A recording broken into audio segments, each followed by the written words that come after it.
Pokébola vai! É hora do duelo!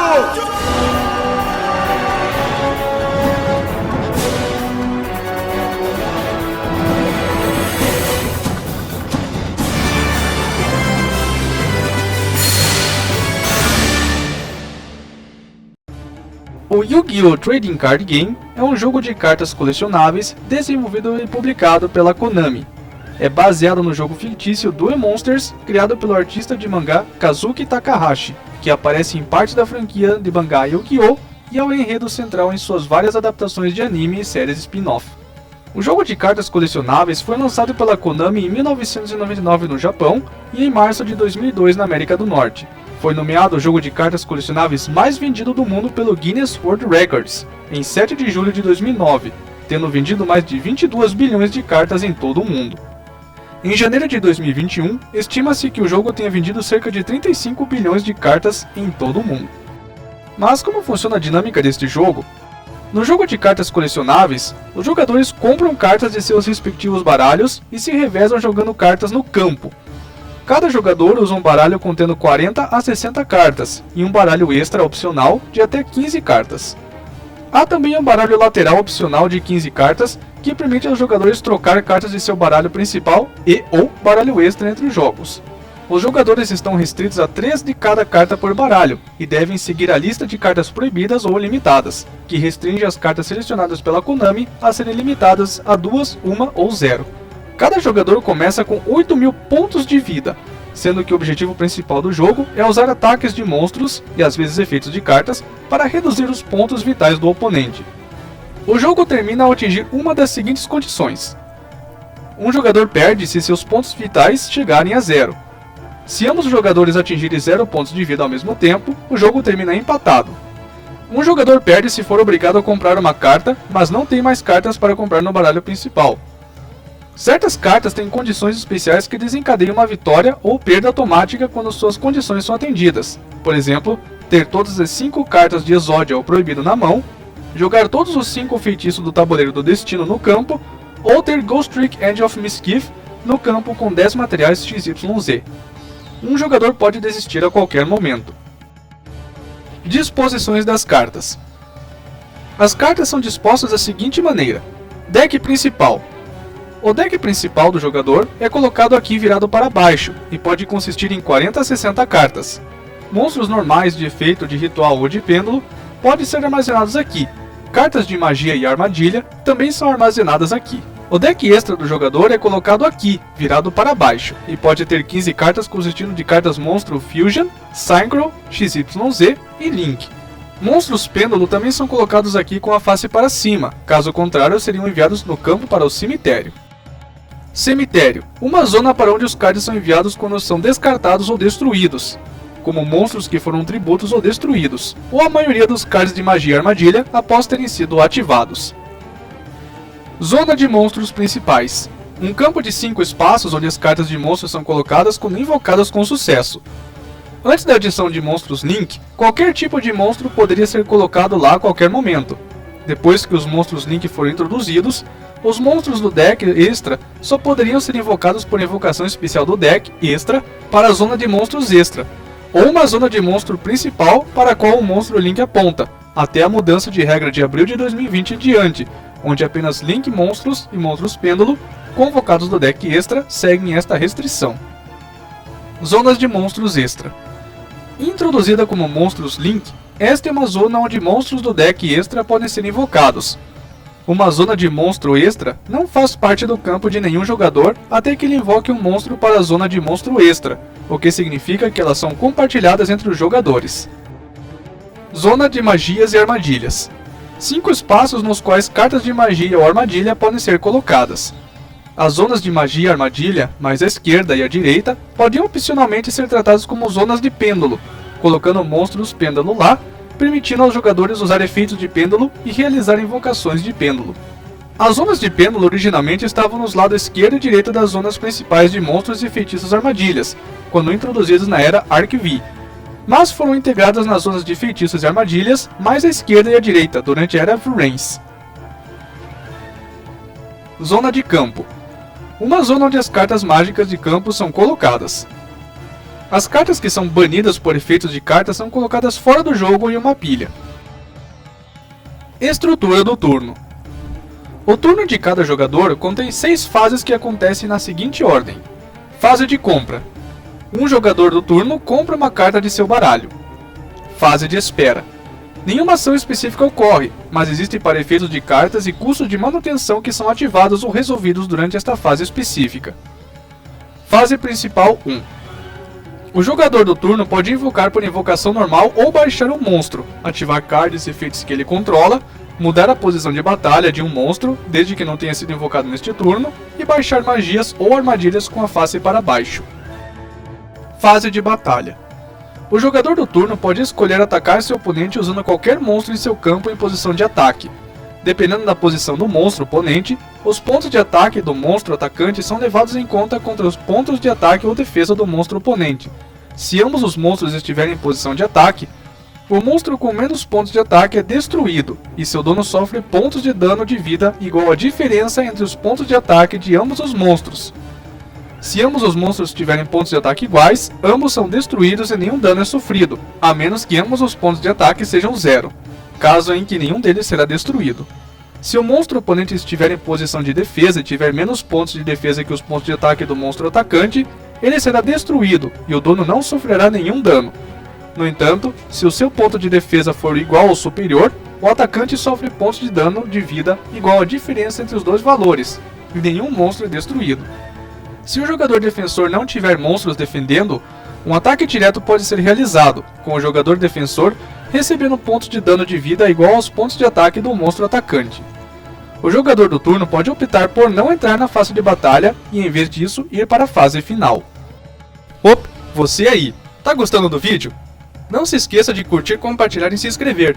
Considere também tornar-se membro do canal, ou contribuir com qualquer valor clicando em Valeu Demais. Vamos continuar. Fase principal 2.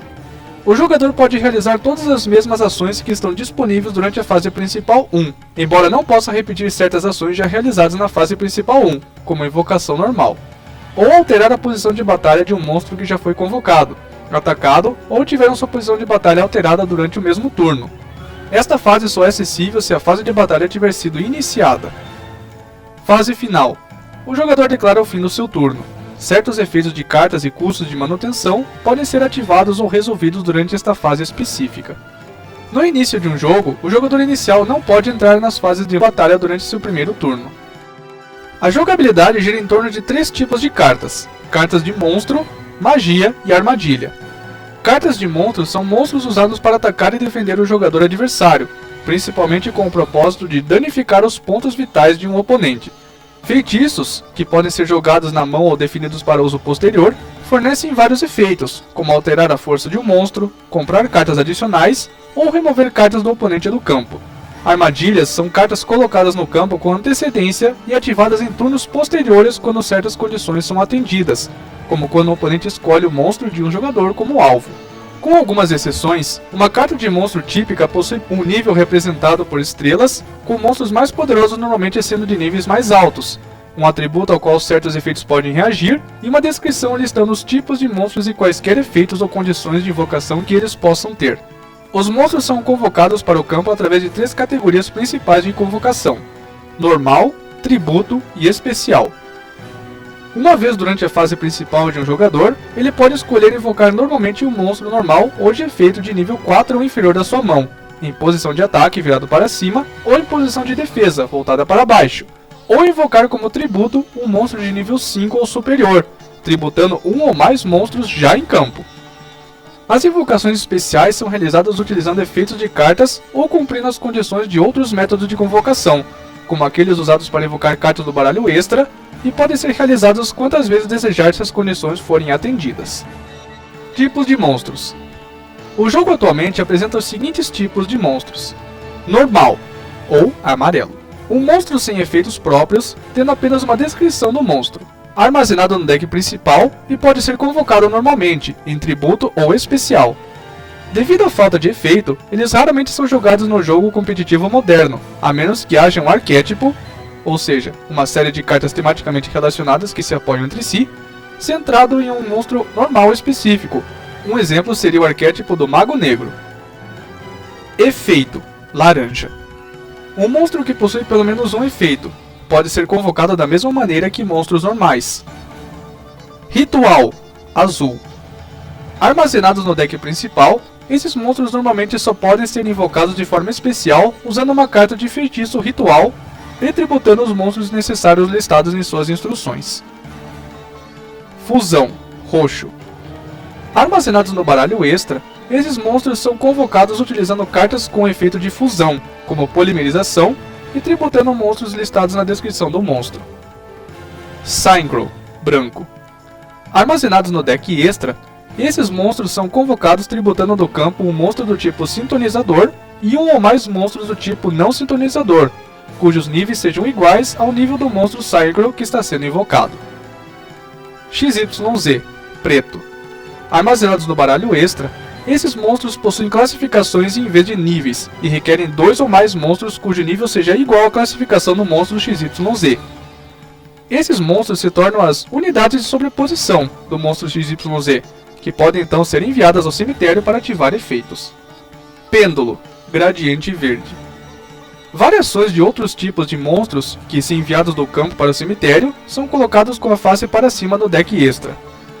Monstros pêndulo podem ser colocados em zonas de pêndulo, nas zonas de magia armadilha mais à esquerda e à direita, onde podem utilizar efeitos de pêndulo. Quando ambas as zonas de pêndulo contêm monstros de pêndulo com escalas de pêndulo, de valores diferentes, os jogadores podem realizar uma invocação de pêndulo durante a fase principal, para invocar vários monstros da mão e monstros de pêndulo virados para cima do baralho extra, cujos níveis estão entre as duas escalas de pêndulo. Link: azul escuro. Armazenados no baralho extra, os monstros Link possuem valores de Link em vez de níveis e só podem ser jogados em posição de ataque. Eles são convocados tributando um ou mais monstros no campo que atendem os requisitos de invocação, com monstros Link podendo ser usados como tributos múltiplos, dependendo de seu valor Link. Os monstros Link apresentam setas que, quando apontadas para outras zonas do campo, permitem que monstros Link adicionais sejam convocados fora da zona de monstros extras. Monstros Link também podem possuir efeitos que podem ser usados quando outra carta é uma zona vinculada. Token: cinza. Um monstro de baixo nível que só pode ser convocado por meio de efeitos de cartas. Estas cartas não existem fora do campo e são removidas do jogo ao sair. Embora existam cartas de monstros simbólicos oficiais, os jogadores podem usar outros objetos, como moedas, para representar monstros simbólicos. Tipos de cartas mágicas. As cartas de mágica, verdes, são feitiços mágicos com uma variedade de efeitos, como reviver monstros destruídos. Eles podem ser jogados da mão durante o turno do jogador ou colocados virados para baixo para serem ativados em um turno posterior. Existem 6 tipos de cartas mágicas. Normal: um feitiço que só pode ser ativado durante a fase principal do jogador. Jogo rápido: um feitiço que pode ser retirado da mão a qualquer momento durante o turno do jogador ou pode ser definido e ativado durante o turno do oponente. No entanto, eles não podem ser ativados no turno em que são baixados. Contínuo: um feitiço com efeito contínuo que permanece até que as condições sejam atendidas ou seja destruído. Equipamento: um feitiço que é equipado ao monstro, proporcionando-lhe efeitos de suporte. Ele é removido se os monstros saírem do campo ou forem colocados com a face para baixo, ou se o card for destruído. Campo: uma mágica colocada na zona mágica de campo de um jogador, que afeta todo o campo. Cada jogador só pode ter uma mágica de campo em um jogo por vez. Ritual: um feitiço necessário para invocar um monstro ritual. Tipos de cartas de armadilha. As cartas de armadilha, roxas, devem ser colocadas no campo do jogador com a face para baixo e só podem ser ativadas após o turno em que foram colocadas, incluindo o turno do oponente. Eles geralmente são usados para parar ou contra-atacar os movimentos do oponente e vêm em 3 variedades. Normal: uma armadilha padrão que é descartada assim que seu efeito é resolvido. Contínuo: uma armadilha que permanece no campo até ser destruída ou suas condições serem atendidas. E contador: uma armadilha que é ativada em resposta à ativação de outras cartas. Agora que você já sabe um pouco do jogo TCG Yu-Gi-Oh!, que tal duelar um pouco? Obrigado por chegar até aqui. Quer ver mais conteúdo de Pokémon? Confira nossos outros vídeos do canal. Isso é tudo, pessoal. Até mais. Tchau!